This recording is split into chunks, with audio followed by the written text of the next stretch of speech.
lo que estábamos hablando ahora mismo con Douglas, es contar historias. Bueno, les cuento una mínima para mí. Yo me dedico a esto del mundo de la diabetes, como saben, por la diabetes de mi madre, que me imagino me estará viendo, a la que le mando un beso desde aquí. Y en este camino, en este recorrido, en esta historia que yo he hecho en diabetes, pues he conocido a muchas personas. Hay algunas de ellas muy importantes. Para mí, uno de los padres, de mis padres en la diabetes, es el psicólogo Iñaki Lorente. Ha trascendido su conocimiento de diabetes para ser un amigo. Y gracias a él yo he aprendido muchísimo de diabetes y he conocido muchas cosas relacionadas con la parte emocional de esta patología. Es para mí un honor darle la bienvenida y saludarle esta noche. Iñaki, muy buenas noches. Hola, querido Ángel, y a todos los que estáis al otro lado de la pantalla de mi ordenador. Encantado de saludar y encantado de estar aquí con todos y todas vosotros. Es un honor, Iñaki, tenerte con nosotros para plantearte un reto. Yo le planteé un reto a Iñaki, que es que nos hablara de esa gestión del tiempo, que hoy será capital en este Diabetes Experience Day, de cómo una persona se tiene que preparar emocionalmente para los años de diagnóstico y, en algún caso, incluso hasta para las complicaciones, si el manejo de la diabetes no ha sido el adecuado. Yo te dejo con la audiencia del Diabetes Experience Day, está en tu entera disposición y estamos todos con muchas ganas de escuchar lo que nos tienes que contar. Encantado y muchas gracias. Nos vemos en unos minutos. Bueno, pues, venga, hasta ahora. Yo de todas maneras avisar a todos que estaré encantado de que escribáis y preguntéis, intervengáis a través de los medios que ya ha difundido Ángel para compartir, porque aquí yo creo que en diabetes no hay una verdad absoluta, sino que cada uno tenemos nuestras verdades particulares, ¿no? Y compartir siempre ayuda a abrir caminos al resto. El tema que me proponían para hoy, para hablar aquí, para reflexionar, la verdad que ha puesto un verdadero reto para mí y es plantear lo difícil que puede llegar a ser el retomar la vida cuando tienes algún tipo de complicaciones que te hablan de que te complicas con la diabetes, ¿no? Las patías, las famosas patías, una retinopatía, una nefropatía, una neuropatía, etcétera, ¿vale? Y es que es verdad que las malas noticias en diabetes no acaban con el diagnóstico, porque hay muchas más noticias que nos esperan o que pueden llegar a esperarnos después del camino, ¿no? Entonces, para mí, como persona con diabetes, una de las cuestiones que más me hacen pensar es cuando llega la probabilidad de que llegue esa complicación que no tiene vuelta atrás. Esa complicación que no es un bache en el camino, sino que es una complicación ya que queda eh, eh, planteada para el resto de mi vida, ¿no? Pues o bien que tienen que amputar algún miembro, o bien que tienes una neuropatía que no, en fin, ese tipo de cosas que pueden pasar y que de hecho en la vida es muy probable que con el tiempo que vivimos, la esperanza de vida que tengamos, puede llegar. No tengo tan claro que tenga que ver con un mal autocuidado. Yo creo que muchas veces hablamos de que tiene que ver con un mal autocuidado. Es verdad que el que no se cuida, es verdad que tiene más probabilidades, más boletos de padecer una complicación, pero también es cierto que puede padecer una complicación sin que, o sea, habiéndose cuidado, ¿no? Por eso hay que tenerlo con cierto matiz. Lo que sí está claro que cuando llega esa noticia es uno, lo que vive es una crisis. De repente es como si el mundo se volviera a caer bajo los pies. Y eso, para mí, ahora voy a volver sobre el tema de lo que supone una crisis, de ese tipo de crisis, pero sí que quería poner esta diapositiva porque creo que tiene mucho impacto y mucha miga. A ver, fijaos lo que decía Epicteto en el siglo I después de Cristo, que era un esclavo, era un filósofo esclavo en Roma, ¿no? Y decía, la gente se perturba no por lo que ocurre, sino por cómo interpreta lo que está ocurriendo. Entonces, cuando llega, llevando al tema que nos ocupa, es decir, hay una realidad y es que, mire usted tiene una no sé, pues eso, una neuropatía o una nefropatía o una retinopatía, una apatía de estas. Usted tiene un daño probablemente irreversible, sí parcheable quizás, pero irreversible. Esa es una realidad. Pero lo que realmente va a marcar el camino de cómo voy a percibir eso no va a ser el hecho de que me digan eso, sino la forma en que yo interprete lo que está pasando. Y según cómo interprete eso, pues probablemente me podrá ir mejor o peor. Bien no me va a ir porque la realidad también se impone, y es decir, usted tiene un problema serio, ¿no? Esa es la realidad y por tanto no podemos olvidarnos de ella, pero sí que puedo, fijaos aquí, fíjense aquí cómo pongo dos distintos caminos. Uno sería el mundo se me acaba, ya estoy ya se me está acabando la vida o ya no voy a poder desarrollar lo que yo quería para no sé qué. Es decir, la parte negativa de la lectura que yo hago de esa realidad, o puede ser una parte, si no positiva, por lo menos más adecuada, y que sería, tengo que buscar la manera de seguir hacia adelante.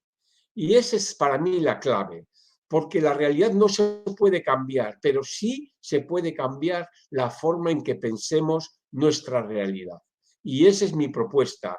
Como la realidad no podemos cambiarla, cambiemos la forma de leerla o de traducirla. Y en ese sentido, la crisis, es verdad que cuando te diagnostican, y vuelvo a retomar el tema de la crisis, cuando te diagnostican una complicación, lo que es verdad que de repente entras en crisis y lo que define una crisis es que uno no encuentra los recursos psicológicos necesarios para sobrellevar esa situación sin angustiarse. Es decir, es una situación de impacto grave en la vida emocional de la persona, que tiene que ver con que uno no ve cómo sortear esa dificultad, eh, cree que no podrá adaptarse, etcétera. Esa es una situación de crisis. Y la crisis tiene una serie de características, que es que, primero, que es en tiempo presente, es decir, es ahora. Ahora me siento así. El dolor agudo, por el dolor emocional agudo lo tengo ahora, en este momento, pero es temporal también. Para bien o para mal tendrá un desenlace, como veremos un poco más adelante. Es decir, uno no puede estar con esa tensión emocional que supone una crisis mucho tiempo. Al final el organismo se adapta, para bien o para mal, insisto. Pero es verdad que es muy doloroso, ese momento es muy doloroso y es un momento de encrucijada, es un momento en el que uno tiene que poner toda la energía en encontrar el camino correcto para salir airoso de esa situación. Por tanto, hay un autor que habla de las puertas, la salida de la crisis, que puede ser o por las puertas falsas o por la puerta correcta. ¿Cuáles serían puertas falsas? Pensar que ya no puedo hacer nada y entonces me resigno a vivir así. Vivir, pues ya ahora que ya no me falta una pierna, pues ya no salgo de casa. O como me falla la vista, pues entonces ya renuncio a leer, por ejemplo, ¿no? Eso sería una resignación. Añorar lo perdido también es otra forma, es otra puerta falsa, es decir, ay, cuando veía y ahora que no puedo ver tan bien, hay que, ese añorar, quedarse anclado en el pasado, no ayuda a superar la crisis de una manera sana, digamos. Culpabilizarse tampoco es correcto. Es decir, si me hubiera cuidado más, ahora no estaría así. No digo que no haya que mirar hacia atrás, pero no hay que culpabilizarse, porque la culpa solo nos lleva al pasado, no nos ayuda a enfrentar el futuro. Lo que nos ayuda a enfrentar el futuro es la responsabilidad del tipo, yo sí que soy responsable de lo que ha pasado, pero también, por tanto, soy responsable de lo que haga de ahora en adelante. Y esa es la gran diferencia, que la culpa mira al pasado y la responsabilidad mira al futuro. Y otra puerta falsa puede ser la de deprimirse. ¿Y cuáles serían las puertas correctas entonces que podríamos elegir? Pues buscar la manera de adaptarnos a la nueva situación que se nos plantea. Eso es fundamental. Poner energía, esfuerzos, estrategias en buscar la manera de adaptarnos, de ver la manera de ver con qué puedo contar a partir de ahora para seguir hacia adelante. Por tanto, la puerta verdadera sería la de adaptarse, que no, insisto, que no es lo mismo que resignarse. Adaptarse y resignarse son cosas distintas. Adaptarse, como veis, la definición que a mí me parece bastante acertada es modificar algo de nuestra forma de ser, de nuestra forma de ver la vida, de nuestra forma de interpretar las circunstancias para que encaje mejor con lo que nos está pasando. Eso es adaptarse. Y una de las estrategias claves para poder adaptarse en una situación de ese tipo es la esperanza. Y la esperanza creo que es lo que diferencia lo que sería la adaptación a una nueva situación, buscar un camino nuevo, de la resignación, que sería quedarse sentado sin energía para seguir adelante en una situación pues no sana probablemente. Y esa es la esperanza. ¿Y qué es la esperanza? Fíjense cómo se define la esperanza. Hay muchas definiciones de esperanza, pero esta me parece especialmente acertada. Dice, es un conjunto de creencias, o sea, de cosas que yo pienso y de expectativas que me ayudan a ver la manera de encontrar un camino para conseguir mi objetivo. Y es más, la esperanza lo que me da es confianza en que yo puedo seguir hacia adelante. Esa es la esperanza. Parece muy bonito también, y es verdad, pero habrá que darle una vuelta, habrá que reflexionar, y esa es mi idea, de que reflexionemos juntos los matices de la esperanza. Pero ya hay tres cosas importantes. Tiene que ver con lo que pensamos, con lo que con lo que ideamos y con lo que sentimos, tiene que ver con encontrar un camino para llegar a una meta. Por tanto, es una actitud, esto es fundamental, realista, pero optimista. Las dos cosas hacen falta, que sea realista, pero optimista. Creer que yo puedo mejorar, que pueden irme mejor las cosas de lo que estoy en este momento, esa es la esperanza. Y lo que no es bajo ningún modo es que si yo creo, eso yo personalmente critico, soy de los que critican el de si insistes seguro que te ocurrirá algo bueno, si lo deseas con mucha fuerza, porque no siempre ocurre así y eso nos lo ha enseñado la pandemia.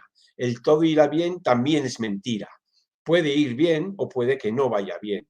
Por tanto, quedarse anclado en todo irá bien. Yo recuerdo para mí una de las cosas que más que la pandemia me ha enseñado es a criticar el todo irá bien, porque no puedes decir que todo va bien si un familiar cercano tuyo fallece o si tú tienes unas complicaciones, porque no te está yendo bien. Por tanto, el todo irá bien es una quimera, no es una realidad. Eso no tiene que ver con la esperanza, eso tiene que ver con el espejismo de que ojalá fuera todo bien, pero no es la esperanza. Esto, si quieren, podemos luego hablar algo más de esto, pero vuelvo a poner la definición para poder determinar las tres cosas fundamentales que tiene una buena esperanza. Es un objetivo, la confianza en que puedo construir un camino para llegar a ese objetivo y ese camino que me va a llevar hacia el objetivo. Pero fíjense que lo importante es la confianza, el creerme capaz, creerme que yo puedo hacerlo. Y eso es lo que se llama en psicología el optimismo inteligente, que es lo mismo que el optimismo realista, que no es ser ingenuo, sino que es estar convencido de que yo personalmente puedo hacer algo para que me vayan mejor las cosas, que yo puedo hacer algo. Y realista cuando yo digo, vale, pues tengo una serie de fortalezas en mí, una serie de cualidades que me pueden ayudar si las pongo en juego. cada uno tenemos las nuestras, ¿eh? Y eso es algo que igual hablamos también un poco después. Es decir, yo las metas que me proponga, que el optimista esperanzado tiene que ponerse unas metas que estén dentro de su ámbito de influencia. Si yo me pongo como meta el que me crezca una pierna, es una meta que no es posible, porque no está dentro de mi área de influencia.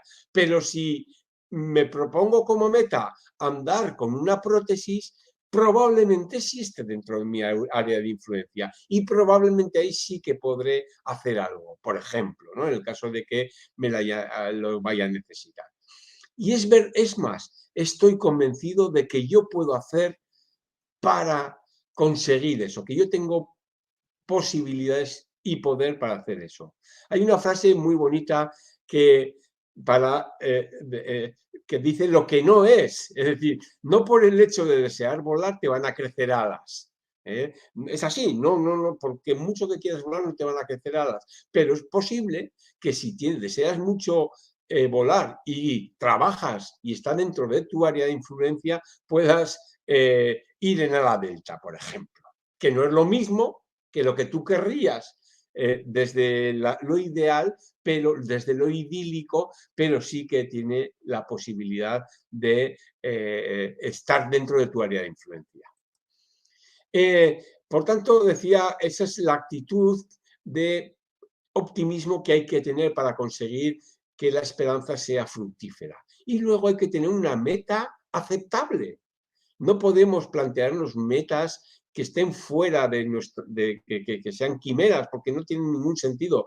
Cuando uno espera, por ejemplo, si yo me propusiera como meta hacer lo que sea para que se me cure la diabetes, es una quimera porque no se puede, a día de hoy, la diabetes no se cura.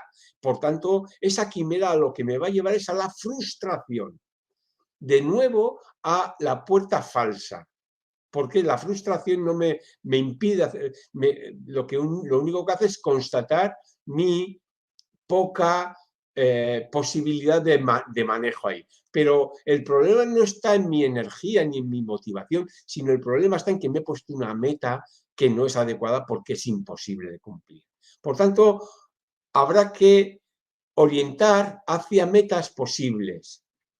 Fíjense que lo que hace la esperanza es hablar de posibilidades. No te aseguran, nadie te va a asegurar que vayas a conseguirlo, pero la posibilidad de que puedas acceder es muy grande, porque depende de ti. Y además hay una cosa que tiene mucha importancia para mí, la esperanza. La esperanza en que puedo hacer algo por mí mismo, o sea, para mí, para mi beneficio, que esté dentro de una meta razonable, esa esperanza me permite hoy, sábado, trabajar para el autocuidado, gestionar mejor mi diabetes, porque tengo la esperanza de conseguir esa meta. Si yo no tuviera esa esperanza, si yo no pensara que pudiera llegar a un lugar mejor, a una mejor calidad de vida, a una mayor felicidad, probablemente hoy no haría nada para cuidarme más. Y eso es clave también. Claro, la meta debe ser pues una meta razonable, como decía, y para mí es fundamental hacernos estas tres preguntas. ¿Qué me trajo hasta aquí? Es decir, mirar al pasado para saber dónde estoy ahora, para analizarlo, no para culpabilizarme, sino para analizarlo. ¿Cuál es mi realidad actual? Es decir, ¿qué tengo por aquí? ¿Y a qué puedo aspirar? Esa es la clave. ¿A qué puedo aspirar? Porque hay cosas que me gustaría tener, pero no puedo aspirar a ellas. Ya me gustaría a mí tener un palacio y vivir, pero no puedo aspirar a eso, por ejemplo, ¿no? Como ya me gustaría no tener retinopatía, pero no puedo aspirar a no tenerla puesto que la tengo. Pero si yo me planteo de dónde vengo aquí, por qué estoy aquí en este punto, dónde estoy en concreto en este punto y qué puedo hacer para mejorar más, seguramente habré orientado bien mi meta. Y otra cosa muy importante, cualquier logro lleva esfuerzo personal. Uno no puede pensar que por el hecho de desearlo sin hacer nada vaya a pasar. Por tanto, debo comprometerme con mi autogestión de la diabetes, debo comprometerme con mi autocuidado y ver qué barreras puede haber y qué obstáculos y quién me puede ayudar. Y ahí es fundamental la educación diabetológica y los profesionales que nos atienden, quién me puede ayudar a sortear de una manera más con garantías de éxito esos obstáculos que me voy a ir encontrando por el camino. Y luego está el camino. Hay que elegir un camino. La meta es la filosofía, digamos, el horizonte, pero para llegar hasta allá hay que dar un paso y otro paso y otro paso. Y conforme más concretos y objetivos sean, más fácil será avanzar. Pasos como, por ejemplo, el me voy a cuidar más, no es un paso objetivo, porque ¿qué significa eso? O voy a comer mejor, son cosas que no ayudan, pero sí que ayudaría si lo soy capaz de definirlo mejor el camino. Y para eso aquí lo que yo propongo es el método SMART, que desde luego no es mío, se utiliza mucho, es extremadamente famoso, pero sí que creo que podríamos hacernos, para llegar a este método, que es un objetivo debe ser específico, medible, alcanzable, relevante y dentro de un periodo de tiempo, quizás hacerme estas preguntas. ¿Qué quiero lograr exactamente? ¿Cómo sabré que he alcanzado el objetivo? ¿Qué habrá cambiado? Etcétera. Estas preguntas que vienen aquí, lo que me van a ayudar va a ser a definir mucho más claramente el camino a recorrer. Así que yo les invito a hacerlo. Y para mí esta es la gran verdad que tenemos que tener siempre presentes. No hay que renunciar a vivir. Por mucho que nos vengan mal dadas, por muchos reveses que nos dé la vida, siempre podremos hacer algo por mejorar. Y ojo, porque la pregunta a hacerse no es ¿qué me permite hacer la diabetes? Yo creo que esa es una pregunta que no es correcta. Para mí, la pregunta correcta es ¿qué quiero hacer con mi vida? ¿Cuál es mi sueño? ¿Qué deseo hacer con mi vida? Y hacerse una segunda pregunta, es decir, ¿cómo puedo hacer para que la diabetes no interfiera o no me estropee esto? Porque entonces sí que podré buscar caminos. No sin compromiso, no sin grandes dosis de trabajo, pero podré alcanzar. Esto es como todo. Cuando uno trabaja por algo por su sueño y lo consigue, uno se siente bien por el trabajo hecho. Y esto también es lo que yo propongo. Cuando vienen reveses por la diabetes, uno debe lamentarse, debe hacer crisis, pero luego debe buscar la puerta correcta para salir de esa crisis. Y siempre en esa puerta correcta, cuando la abramos correctamente, veremos que está acompañándonos de la esperanza. O sea que hay que mirar a través de la esperanza. ¿Y qué puedo hacer? Bueno, pues aquí pongo yo unas sugerencias que a mí me ayudan, pero insisto, esto puede ayudar a otra gente y a otra gente tendrá otras estrategias que le puedan ayudar. Me parece perfecto. Lo importante es una actitud adecuada, optimismo realista, unas metas razonables, alcanzables, que estén dentro de mi radio de acción y un camino bien diseñado para llegar a esas metas. Y dicho todo eso, ¿qué puedo hacer por mí? Pues tener cierta autodisciplina. Ya sabemos que en diabetes la autodisciplina es fundamental. El ser metódicos, el ser constantes es fundamental. No quiere decir que haya que ser ascetas, quiere decir que hay que ser constantes, que es muy distinto. Uno puede tener cierto relajo, pero ser constante en eso. Eso es lo que va a marcar la diferencia, a mi modo de ver. Contar con otras personas también es fundamental. El equipo sanitario de referencia que tenga cada uno es un gran apoyo. No podemos olvidarnos de que nos pueden ayudar y que tienen una iba a decir vocacional casi, tienen deseo de ayudarnos, pues dejémosles que nos ayuden. Y luego otra cosa muy interesante que me gustaría compartir, o por lo menos que a mí me parece interesante, es revisar nuestras fortalezas. Estamos muy acostumbrados a revisar nuestras debilidades. Tengo que mejorar, tengo que mejorar. Bueno, pues también habría que darle una vuelta a revisar mis fortalezas. Cada uno tendrá las que tenga, ¿eh? Este es un trabajo que hay que hacer con papel y lápiz, cada uno en su casa. ¿En qué soy bueno? ¿Qué se me da bien? ¿Qué fortalezas tengo? He puesto aquí algunos ejemplos, pero por dar pistas, cada uno tendrá las suyas. ¿Y por qué me parece importante? Porque donde tengo que apoyarme no es en mis debilidades, sino justamente en mis fortalezas. Si yo quiero recorrer un camino, tengo que apoyarme en mis fortalezas, sobre todo cuando tengo que salir de la crisis.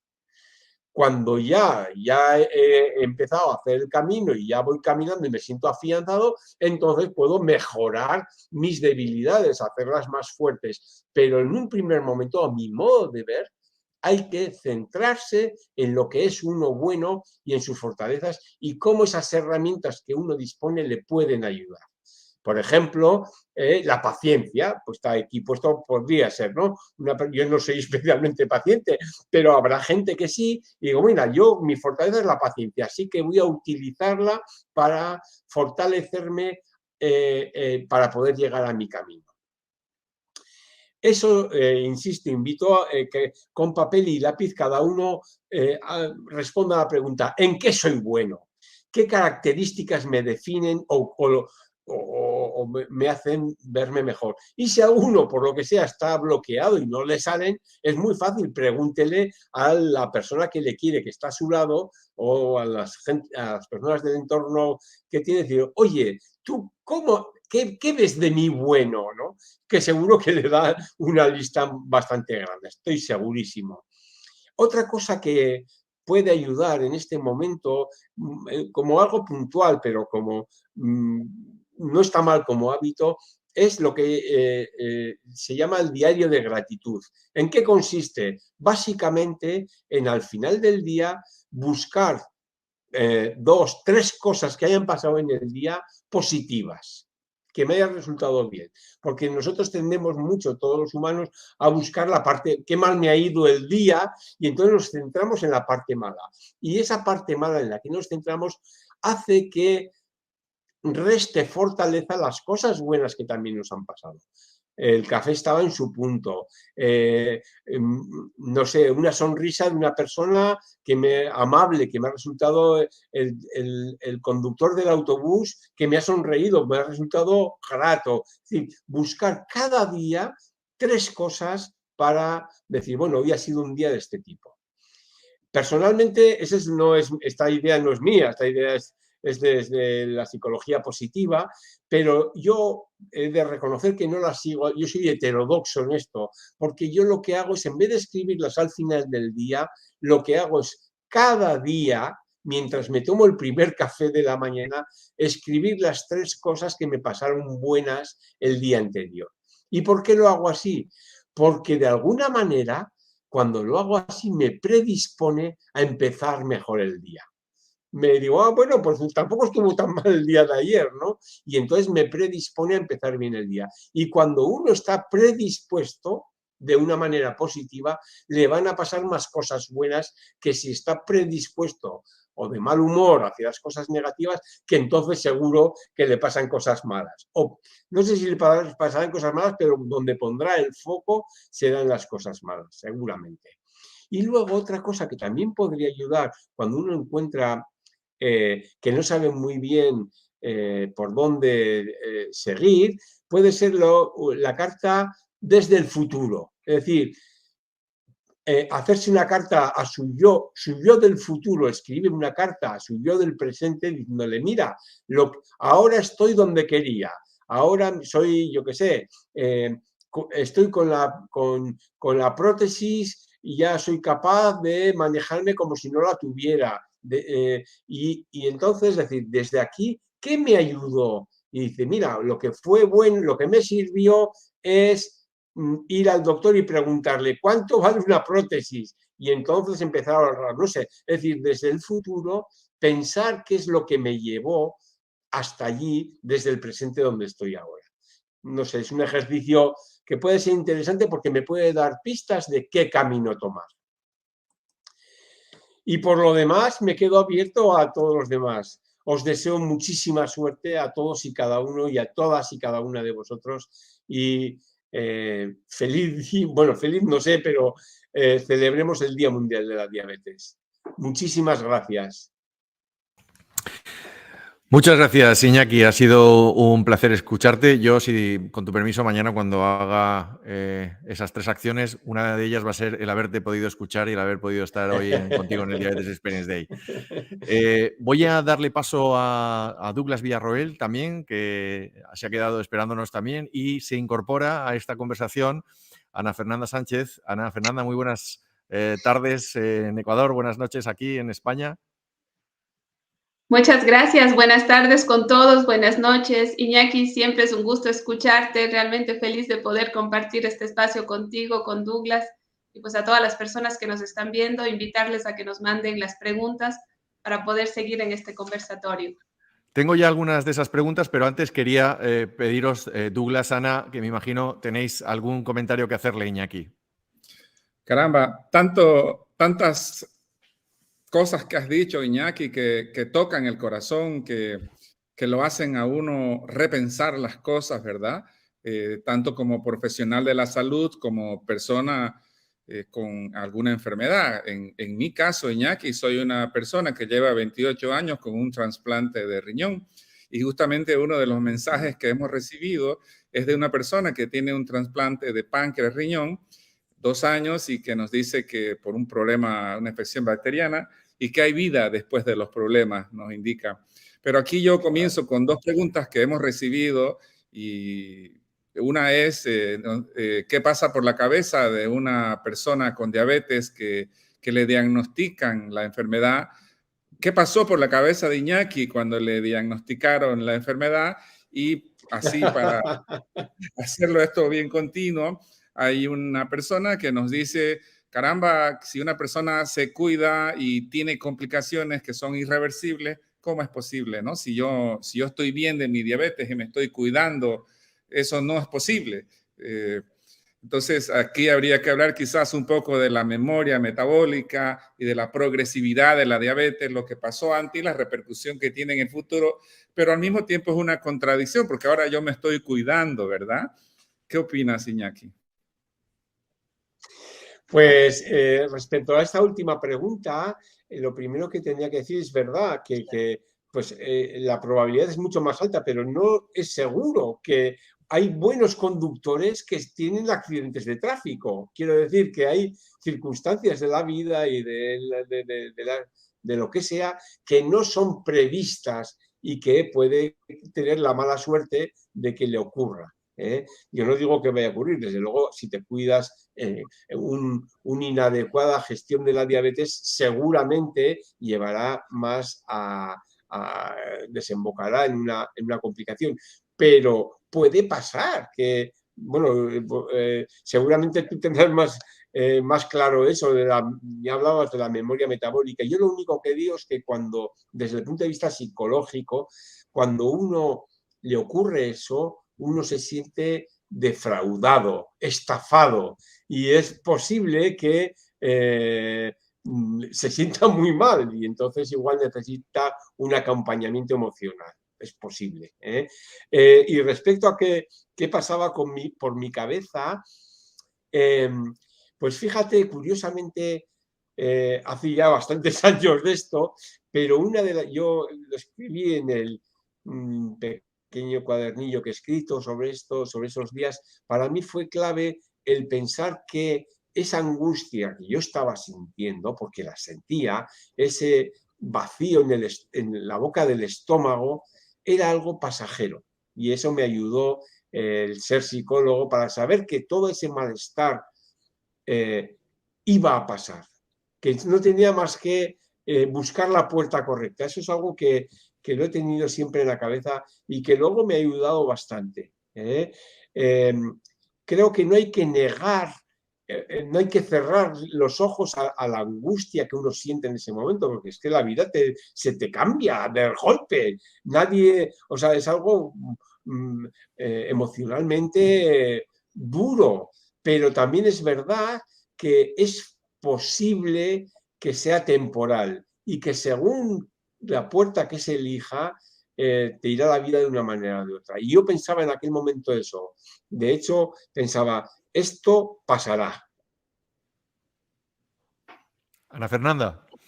Iñaki, realmente me encanta escucharte siempre con ese optimismo, esa fortaleza y esas ganas de compartir tus conocimientos que realmente motivan a la comunidad y motivan a las personas con diabetes y no se diga a nosotros los profesionales. Tú hablabas justamente del optimismo inteligente. Muchas de las veces las personas somos optimistas en cosas irreales y es lo que la pandemia nos ha dejado como lección. Creo que fue un corte que nos dieron en medio de nuestra vida y nos enseñaron a valorar de diferente forma. Pero también tenemos que ser súper claros y es las inquietudes que tienen algunas personas que nos están viendo. ¿Por qué esta situación, esta carga emocional grande que tuvimos durante este tiempo, por qué desencadenó diabetes, por qué tenemos más diagnósticos y por qué también pudimos tener una descompensación de la diabetes, a pesar de que la comunidad estaba controlada farmacológicamente?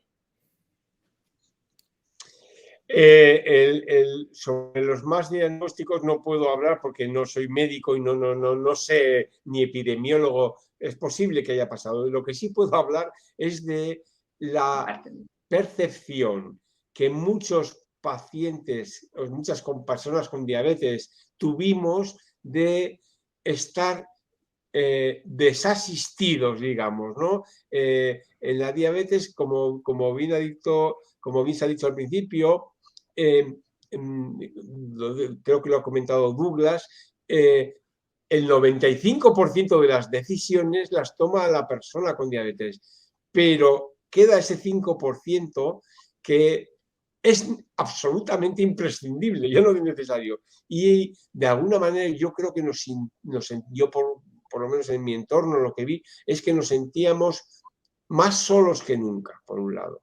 Y por otro lado, también lo que se juntó es la percepción de muerte también, ¿no? De que todo esto, o de peligro de muerte, no sé si de muerte, ¿no? Lo que hace que emocionalmente uno entre en un bucle hacia abajo, digamos, negativo, ¿no? Tengo diabetes, nadie me cuida, seguro que me va a ir peor, me va peor, pues ya que ves cómo estoy peor. Y entonces es un bucle que va cayendo hacia abajo y una espiral hacia abajo que es difícil de parar.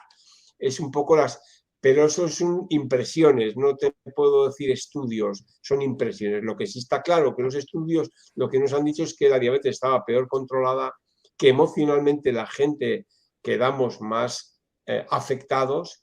No creo que solamente los que tenemos diabetes, creo que en general, porque ya se ha visto. Pero es verdad que los que tenemos diabetes se nos ha complicado un poco más. Iñaki, tengo dos preguntas. ¿O quieres hacer una, Ángel? No, por Dios, Douglas, tú. Okay. Dos preguntas. Una que está relacionada al fracaso, porque cuando el médico le dice al paciente, vamos a cambiar su tratamiento porque su diabetes está con los niveles altos del azúcar, etcétera, sienten que es un fracaso. Y no es un fracaso. La diabetes es dinámica, va cambiando, nos responde, pero esa sensación de fracaso, ¿cómo lidiar con ella? Pero en ese mismo hilo, cuando se le va a dar insulina, dice, tienen que confrontar lo que le dice el médico, que es basado en la evidencia, y lo que le dicen sus amigos, sus seres en los que confía, y le dice, te va a dar adicción, te vas a echar a perder el hígado, etcétera, ¿verdad? Esa es la primera pregunta. Y la otra es, no entiendo perfectamente, pero la idea es, me queda claro que estoy en una crisis en relación a cuidarme con hábitos saludables, 100%, siempre, dice, no al 100%. Llevo 17 años con diabetes tipo 1, soy consciente que me hace bien, que me hace mal, pero que me está costando mucho, dice. Sí.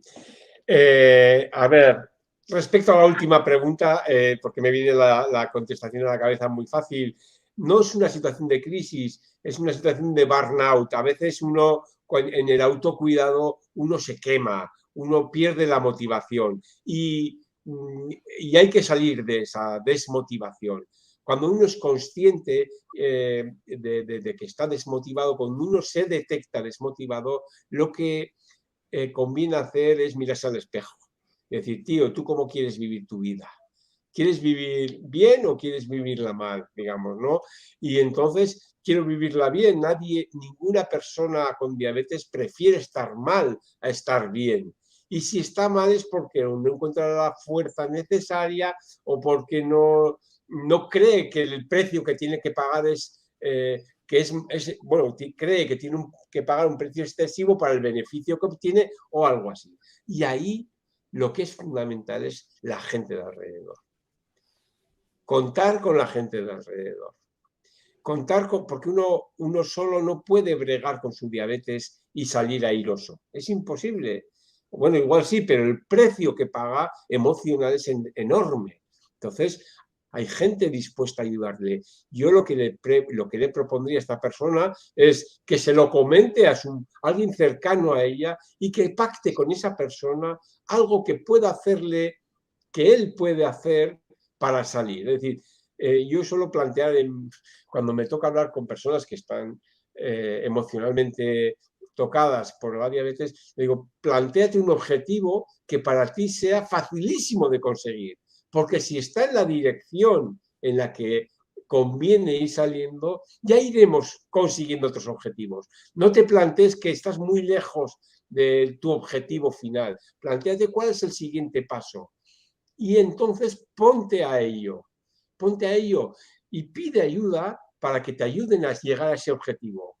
Que sea fácil, porque cuando uno empieza a moverse, ya luego es más fácil el seguir moviéndose.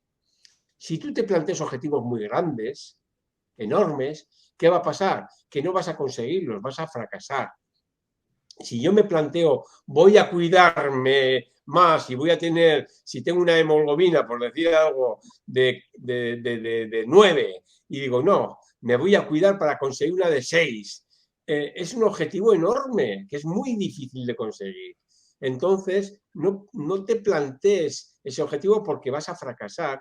Y el problema no es que fracases, el problema es que te vas a sentir incapaz de conseguir tus objetivos. Y eso es el verdadero problema, porque luego vas a enfrentar otro objetivo ya pensando, es que yo no soy capaz, soy un desastre, etcétera, etcétera. Con lo cual, mi recomendación es que se ponga un objetivo pequeñito que cree que puede conseguir y que pida ayuda a alguien de su entorno cercano para que le ayude a conseguirlo. Y ya se me ha olvidado la primera pregunta. Ay, perdón. De las personas con diabetes que sienten que es un fracaso su tratamiento y aquellas que se les da un tratamiento vale, sí, como la insulina, sí. Y bueno, y se confrontan en casa con que te va a hacer adicción, etcétera, ¿verdad? Sí. Yo, dos cosas que me parecen importantísimas en las personas con diabetes tipo 2. Una tiene que ver con los profesionales que les atendéis o que les atienden, y es la siguiente. A veces es el propio profesional el que mal utiliza el argumento de la insulina. A mi modo de ver es malo. Si tú le dices, mira, como no te sigas cuidando, al final te vamos a tener que insulinizar, lo que le estamos transmitiendo es que la insulina es un castigo a su mal autocuidado. Y ya empezamos mal la relación. Entonces, para mí, la forma de entenderlo de una manera empieza en el profesional y desde el principio del diagnóstico. Y sería transmitirle, mire usted tiene diabetes tipo 2, vamos a ir viendo qué va necesitando, no se preocupe, hay muchos, el arsenal terapéutico que disponemos es muy amplio y entre ellos se encuentran tomar pastillas o ponerse insulina.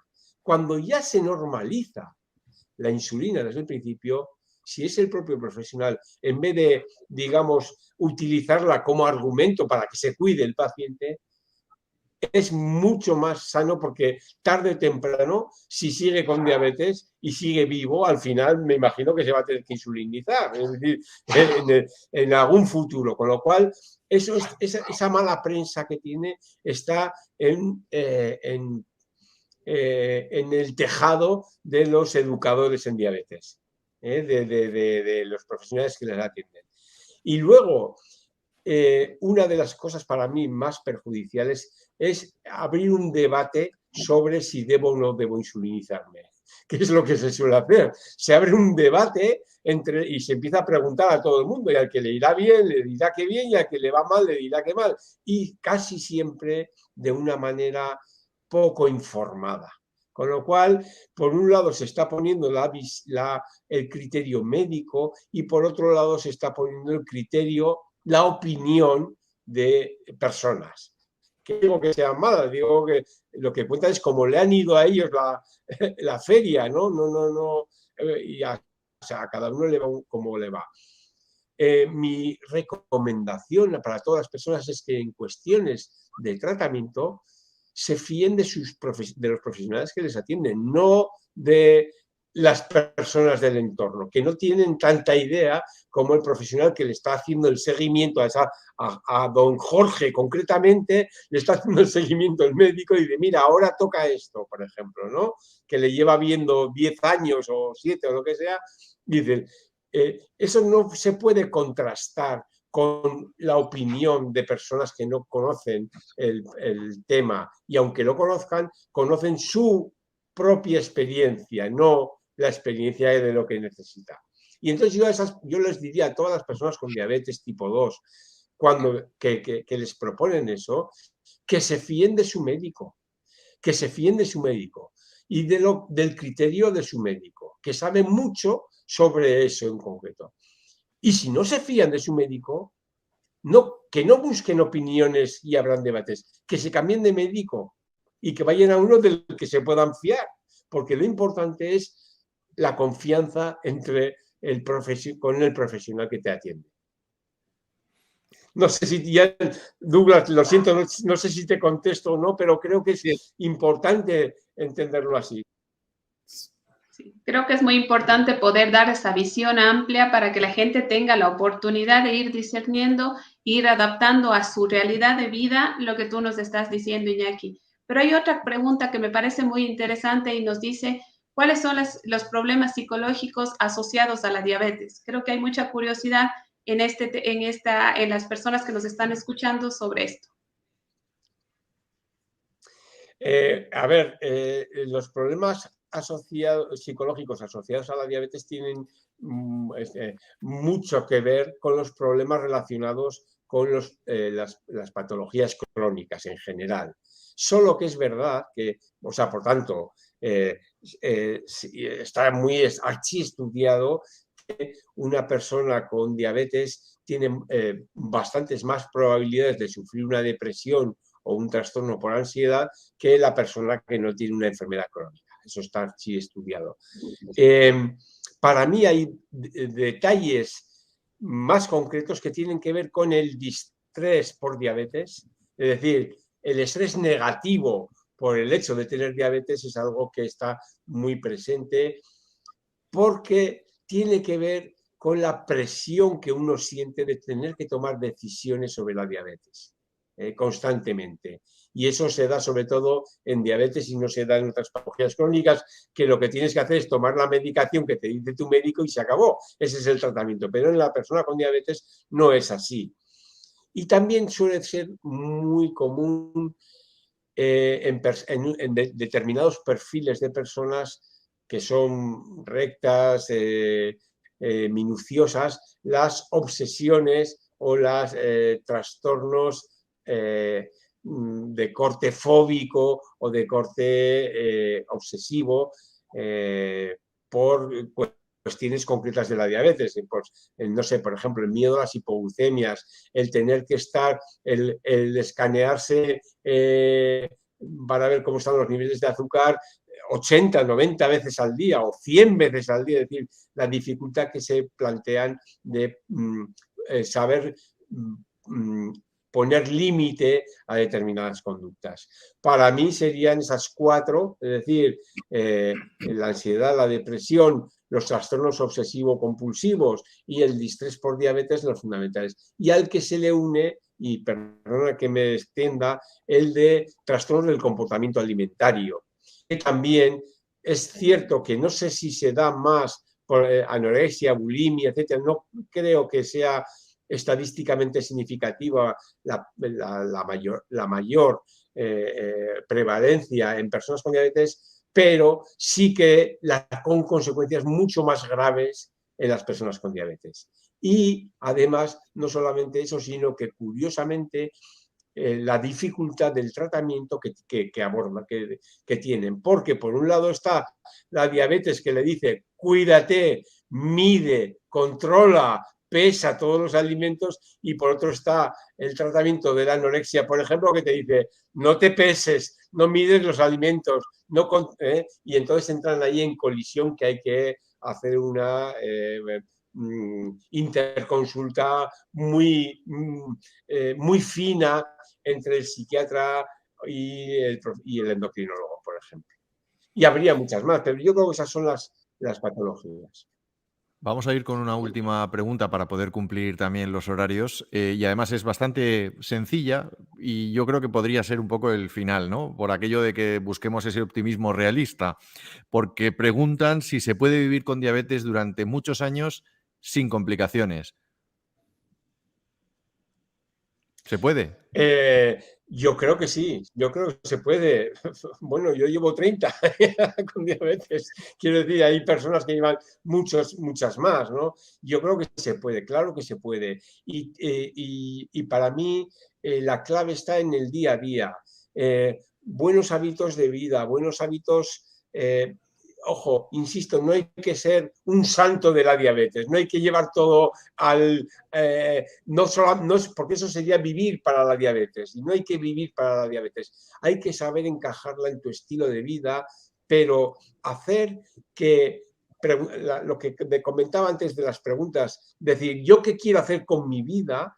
Independientemente de que tenga diabetes, y luego preguntarme cómo tengo que hacer para tener la diabetes controlada para que no interfiera en mi estilo de vida. Cuando yo hago eso, es muy probable, si respondo adecuadamente a esas preguntas, que la autogestión de mi diabetes sea muy buena y, por tanto, las probabilidades de complicaciones se reduzcan enormemente. Douglas, Ana Fernanda, no sé si queréis añadir alguna cosa más. Yo solo quiero decir que muchísimas gracias. Realmente ha sido una conferencia magnífica, Iñaki, muchas gracias. Y decirles a todas las personas que nos están escuchando que para mantener una vida saludable, una salud mental correcta, debemos educarnos. Por eso debemos rescatar el lema de la IDF de este año, eduquémonos para proteger nuestro futuro. Solo las personas que conocemos sobre la patología podemos hacer mejor las cosas y vivir por muchísimos años más. Iñaki, desde Cuenca, Ecuador, un abrazo fuerte, y a todos quienes nos están viendo, continúen porque el programa viene con muchas cosas muy interesantes. Douglas, gracias, Ana Un Fernanda. beso también a vosotros. Muchas gracias, Iñaki. Un honor haberte tenido en el programa y esperamos seguir contando contigo en próximas actividades.